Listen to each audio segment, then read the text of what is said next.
Hi friends, ಎಲ್ಲರೂ ಹೇಗಿದ್ದೀರಾ? ಚೆನ್ನಾಗಿದ್ದೀರಾ ಅಂದ್ಕೊತೀನಿ. Welcome back to my channel.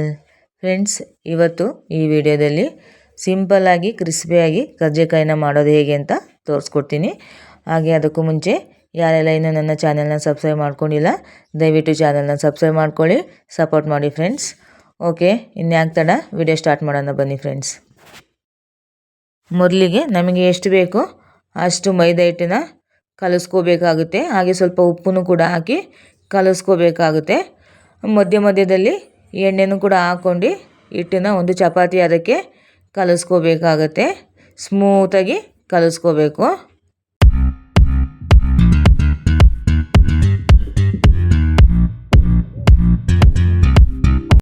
ನೋಡಿ, ಈ ಕನ್ಸಿಸ್ಟೆನ್ಸಿಗೆ ಹಿಟ್ಟನ್ನು ಕಲಿಸ್ಕೊಂಡ್ರೆ ಸಾಕು.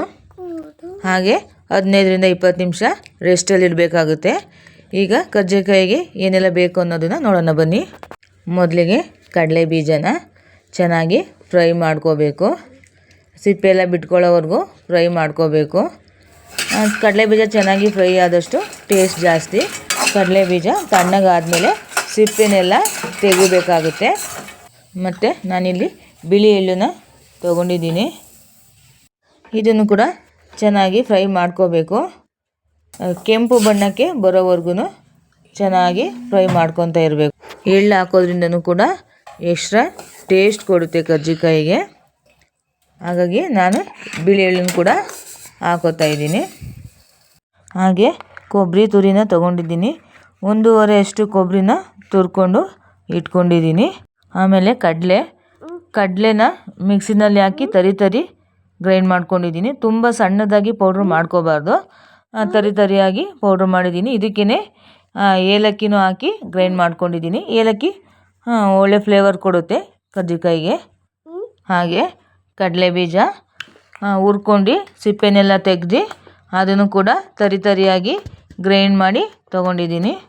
ಮತ್ತು ಹುರಿದಿಟ್ಕೊಂಡಿರೋಂಥ ಬಿಳಿ ಎಳ್ಳನ್ನು ಕೂಡ ತೊಗೊಂಡಿದ್ದೀನಿ. ಹಾಗೆ ಸಕ್ಕರೆ ಕೂಡ ತೊಗೊಂಡಿದ್ದೀನಿ.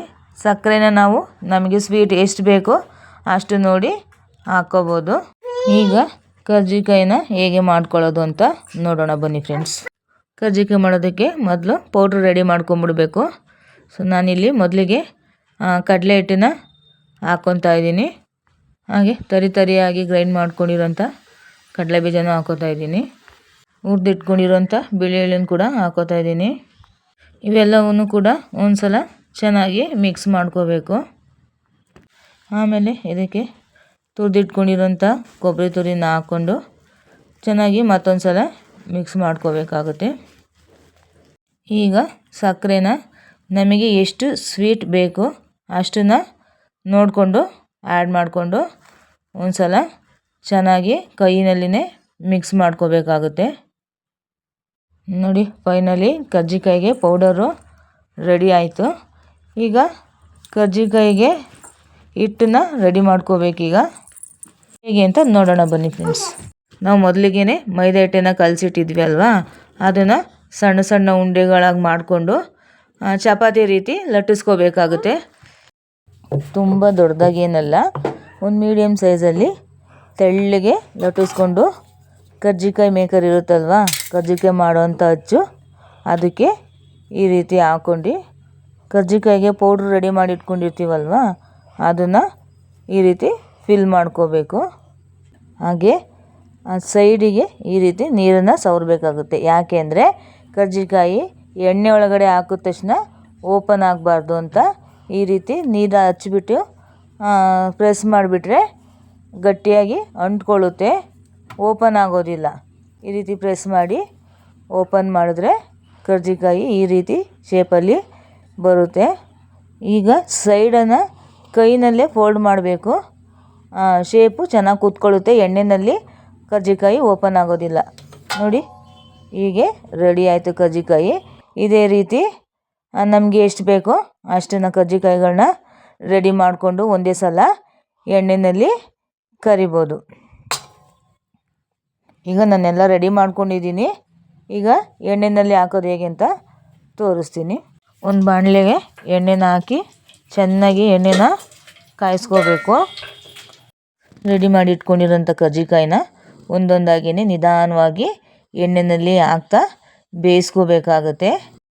ನಿಧಾನವಾಗಿ ಉಲ್ಟಾ ಮಾಡ್ಕೊತಾ ಎರಡೂ ಸೈಡೂ ಬೇಯಿಸ್ಕೋಬೇಕಾಗುತ್ತೆ. ಬ್ರೌನ್ ಬಣ್ಣ ಬರೋವರೆಗೂ, ಕಂದು ಬಣ್ಣ ಬರಬೇಕು, ಅಲ್ಲಿ ತನಕನೂ ಎಣ್ಣೆಯಲ್ಲಿ ಕರಿಬೇಕು. ಅದನ್ನು ನೋಡಿ ಎಷ್ಟು ಚೆನ್ನಾಗಿ ಕ್ರಿಸ್ಪಿಯಾಗಿ ಗರಿ ಗರಿಯಾಗಿ ಬಂದಿದೆ.